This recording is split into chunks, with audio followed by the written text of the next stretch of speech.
Hi everyone, welcome back to the interview series with Dr Scott Ling at Sustain Health. Come and join us for an insider's view of an acupuncture appointment. Hi Dr Scott, how are you? Good, thank you. Good to see you. Lie down for me, please. Thank you. Feeling well? Yes, thank you. Maybe stressed? Yes, a bit stressed. Okay, that's good. You might pull this up a bit. Do you feel Sure. cold in here? You're good? No, I'm feeling fine, thank you. Alright, cool. Let's get started. Perfect, thank you. So we're taking everyone through today through an acupuncture appointment with us and a normal session. Now, usually when I walk into these sessions, we begin on parts of the body. For an asthma sufferer, where do we start? First of all, we want to start with the legs because we want to help to ground you. So most of the time, that is where the spleen, kidney and liver. So we try to start from there today. Okay. Yeah, so And how is the spleen, kidney and liver, attached to what's happening externally with my body, with my asthma, allergies and anaphylaxis? Why are we pinpointing these points? because they're the root of the person. They normally start with the foot, the foundation. And most of the meridian that go through like spleen, kidney and liver is normally in the lower part of the body. Even the problem is say with the asthma is the top, but most of the time we start with the foot because they can help to ground you. So we're going to do that first. Okay. And it just depends on each day can be different. Sometimes it can be more stress. You can start with on the head, but today we're going to start with the foot. Okay. So. And what do the needles pinpoint when you're doing these treatments? How do they work in the leg? Obviously people can't go home and get needles and pinpoint themselves thinking for treatment. Yeah, but it's not recommended to do this. No. But you need to do a bit of training and then know what you're doing. So for me, like, because I know you for a while, so I know that is the certain components come from the digestive system. Okay. So we can say focus on the point around the foot, around here, this meridian called spleen meridian, that can help to strengthen and give more blood flow to the area as well. And so, are you pinpointing the nerves near the veins? Like, how does it all work for people who don't understand acupuncture? No, it's not necessarily the nerve, but it involves the nerve, involve the blood vessel, is sending the messages to the brain, but it's not exactly it's a nerve. It's more than that. Okay. It's like a river that flow all the way up to the system. Okay. So it's like river start from the toes all the way meridian call it to the gut. So we want to say this particular point that can create holding a lot of energy of that particular meridian. So we try to stimulate the point around here in order to achieve, say, your stomach and spleen is going to go down more smoother or quicker. So that will help the metabolism, for example. Right. Or if you have stress today, we can use some of the gallbladder point that can help to open up that kind of liver related issues as well. So I think it just really depends on what kind of stage you are in. Through the treatment, when I always come in to start my acupuncture appointment, you ask me how I'm feeling. How does that play a role in where you're pinpointing other areas of the body, such as my mind? You know, how you ask me if I'm stressed or at the moment, I'm feeling a bit anxious and do have stress from, external factors of my week. How do you use that information to pinpoint the body in helping asthma? So we talk about prevention. So it's more about we can help to reduce the stress. When you say stress, it's very big vague area. As long as the body I can feel they start to softening, then you're less stressed. So I just need to pinpoint a point that can help your body not to holding out the tension. And also it depends on where you hold the tension. And most likely most people will be here. So I have a point or system that I can help to open that up. Okay. And that will be through this area. Okay. Going to feel this.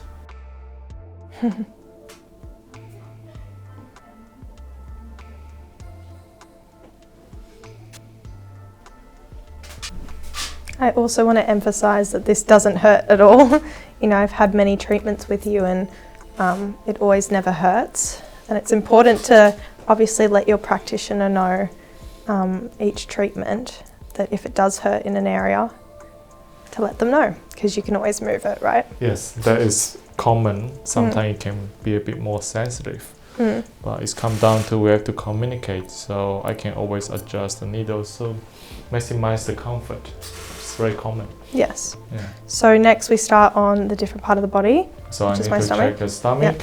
Yep. So the next one, obviously I know you very well. So obviously when you're stressed or you haven't been here for a while, you always have a tendency to build up tension around the tummy.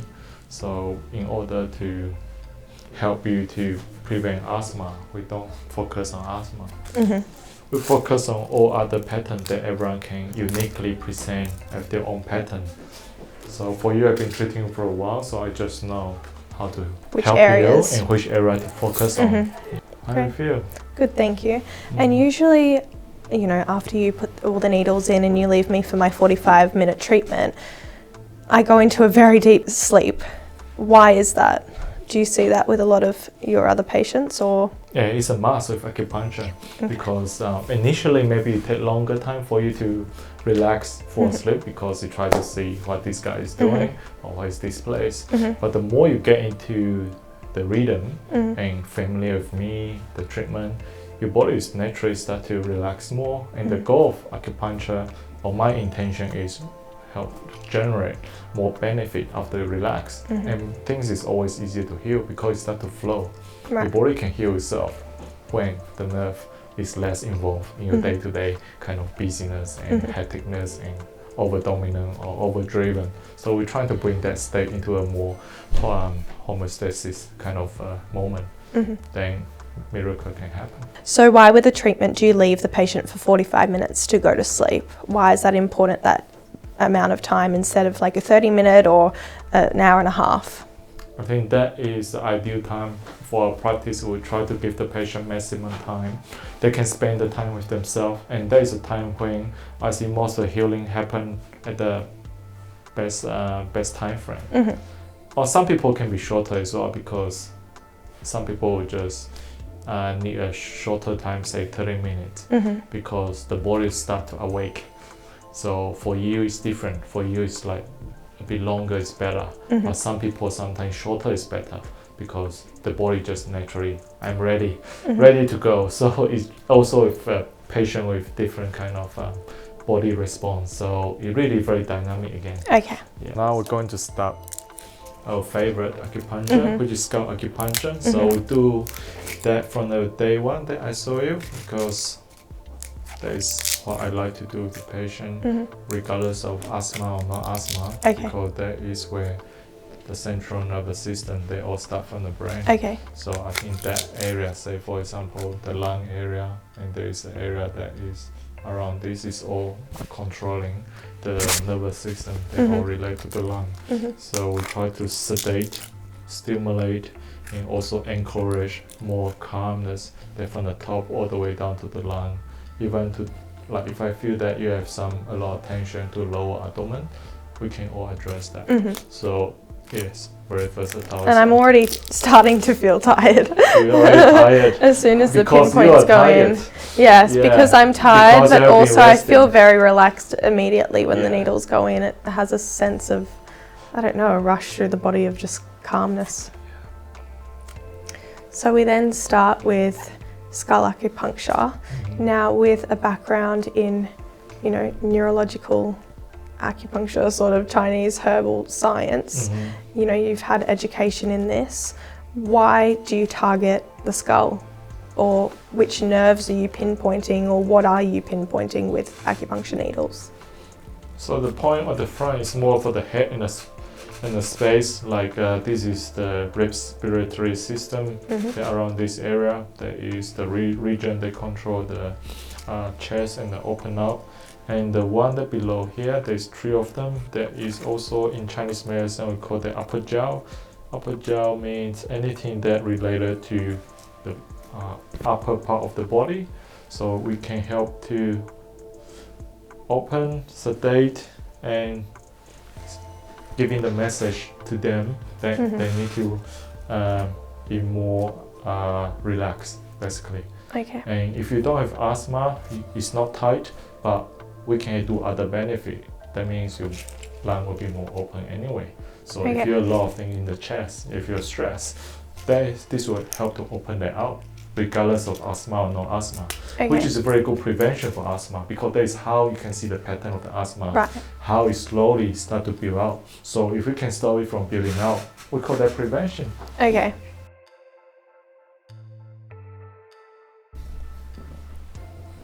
Hi, Dr. Scott. How are you? Good. Finished the treatment. Feeling better?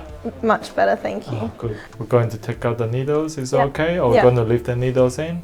So we'll take the needles out just to show our viewers today. So in a regular treatment, you leave me for 45 minutes, as we said. Yeah. At the end of the treatment, we take all the needles out of my body, but usually we leave them in my head for what you say is a longer treatment. Yeah. Why can you do that, and what is sort of like the safety behind it as well? Could you tell us more about it? This is a scalp area. Normally it's very safe. So it's just the area that we recommend to leave the needles in for more prolonged benefits that can help to have ongoing stimulation and working. Like if you leave it for another 6 hours, you're working for 6 hours. Essentially it's like a takeaway acupuncture for more benefit or more value for money, however you call it. But the goal is to get you to be able to enjoy or more sustained effect from acupuncture. So, and even with, you know, acupuncture, immediately when you put in the needles, just to tell people about how I'm feeling, it's such a rush through the body of calmness, and I just feel after my treatment I feel much more calm and relaxed, but also there's no pain, and when I do go home with the needles, it's, as you said, a prolonged treatment. I'm feeling much more relaxed. When I initially started doing acupuncture, I'd get home and I'd be so exhausted for the first few months. But I really think obviously that was because I was so ill and I needed healing time. You're getting stronger. Yeah, and getting stronger. And now that I'm at this point where I'm a functioning, healthy, active person, I can now come out of the treatments feeling more, taking that relaxation and feeling more awake, and to start my day or finish off my day. That's good. Yeah. That's ideal. Exactly. That's good. Then I'm going to take out the needles. So I'll take out the needles. And obviously each individual needle is, you know, repacketed, thrown out after a treatment. Yeah, of course. Yeah, of course. Throw in the shock disposal. And are there different like sizes of needles? Like why do you during the different practice? sizes. The one the scalp is shorter, smaller. The one the tummy is not different sizes, but you have different color. So say yellow color, that is for spleen, for 5 element. The black color is for kidney.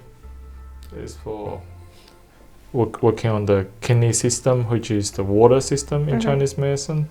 And then we say red color, is more for the heart. So there's multiple system with to do with the coding of the color with a reflection on the 5 element that in Chinese medicine practices. Then we do one. And with the herbs, now we're finishing the treatment. Obviously, at the end of every treatment, I ask and re-top up my herbs.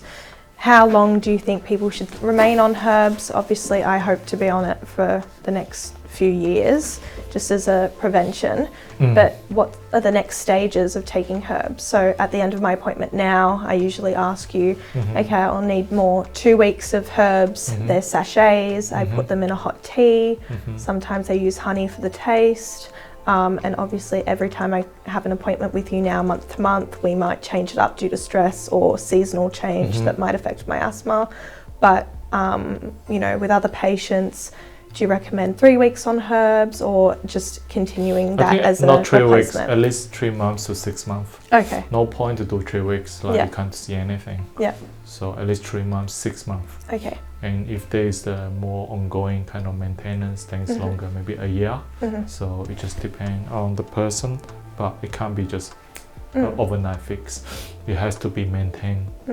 As a prevention. Yes. And even to me now that it's replaced my puffer, as we talked about. Yeah, at least you're not using steroid for maintenance. Exactly. You're using some herbal tea for maintenance. They sound a little bit, more, more gentle.